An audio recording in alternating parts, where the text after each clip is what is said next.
Trevor the traction engine was enjoying his work in the vicarage orchard, birds were singing and apples were ripening on the trees. It was a lovely day. "Hello, Trevor," said James. "You look as bright and cheerful as my red paint." "Oh, I am," replied Trevor. "What's that noise?" "It's the bees," laughed Trevor. "They're all in these boxy things called beehives. I'm taking them to the station. The vicar says his bees make good honey, and he's giving some of them to his friends." Just then, Boko, the diesel engine, hummed in. "Take care, you two. Don't make the bees angry. They might sting you." James didn't like being told what to do by a diesel, and he buzzed away. "Goodbye, Trevor," called Boko, and set off to see Duck at the next station. Bill and Ben, the tank engine twins, were busy arranging cars, but they scampered off when they saw Boko. "I remember the first time I met those two," laughed Boko. "They nearly made my eyes pop out. Edward soon put a stop to their games." "Edward is the only one who can keep Bill and Ben in order," chuckled Duck. "I sometimes call them the bees." "A good name," replied Boko. "They're terrors when they start buzzing around." James bustled in. "What's that, Duck? Are you afraid of bees? They're only insects after all, so don't let that buzzbox diesel tell you different." "His name is Boko, and he didn't.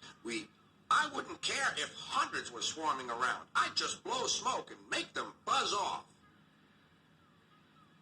"Buzz, buzz, buzz," retorted Duck. The next morning, James arrived at the station to collect his coaches. The passengers were excited and keen to get on board. The platform was crowded, and the porter was in a hurry. "Mind your backs," he shouted. Then there was trouble. The beehive fell and broke open. The station cleared like magic. James heard a familiar buzzing. The bees were too cold to be cross, so they buzzed around the fireman, hoping he'd mend their hive.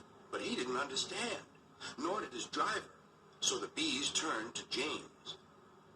His boiler was nice and warm. "Buzz off," hissed James. One bee burnt his foot. "Ooh, ah, ah, ooh." The bee thought James had burnt him on purpose.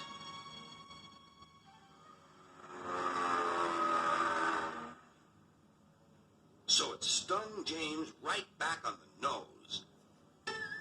"Eee!" whistled James. He had had enough. So had his fireman and driver. They didn't notice till too late that they had left all their coaches behind. They tried everything to get rid of the bees. First they spun on the turntable, but to no avail. They tried washing them off, but the bees clung harder to James's warm boiler. Then they tried smoking them off by going through a long tunnel, but still the bees wouldn't go away. "It's no good, James," said his driver. "We'll just have to go back to the orchard and fetch another hive." James's reply was drowned by the sound of buzzing. The vicar was waiting anxiously for James.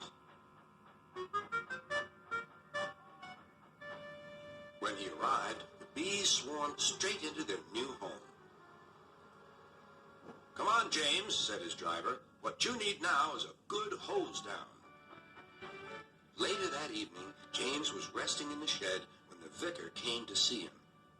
"Thank you for saving my bees," he said. "It's a pity it's not Christmas. Then we could call you James the Red-Nosed Engine." Everyone laughed, even James. But instead, they decided to call James the Bee's Knees, which means they thought he was more useful than ever.